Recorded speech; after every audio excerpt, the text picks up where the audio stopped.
habang si Tito Arch ay inooperahan na dun sa loob, kakapapasok lang niya ng operating room. Andito kami ngayon sa isang kainan. Siyempre, naghihingalo na siya. Ayan, ganap na ganap. Sabi ko, uminom ng maligamgam na tubig. Pwede naman. Pinagbabarang ng kutsara. Para yung katrabaho namin Okay. dati. Kasama. Hello po. Pag-pray natin siya. Pag-pray natin. Thank you so much, guys. And guys, kakain na kami. Shout out sa kanila. Say hi. Yan siya guys, hilong-hilo matapos sumakay sa elevator. Ari lang naman palang hagdan. Hindi na lang naghagdan. Sumabi pa sa amin. Hindi naman, meron pa namang hagdan. Hindi pa naghagdan. Alam nang ahihilo ako sa elevator. Yan ang dami ko sa guys, hindi kumapit sa hagdan. Yan, waiting sa go-opera kay Tito Arch. Yan. Yeah. Where to go? Guys, nahimatay na naman si Manuel at ang pogi ng doktor hindi nakita ang lumabas. Yan, nawala sa wish shop, paturokan ng formalin. Ang formal... Bangkay?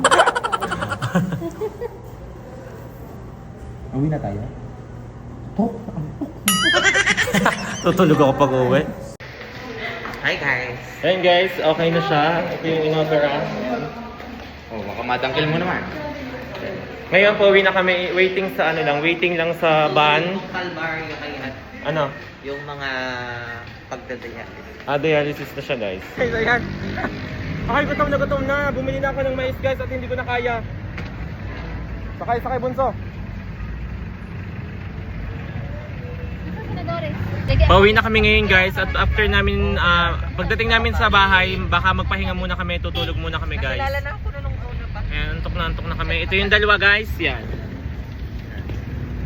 Matakot yan.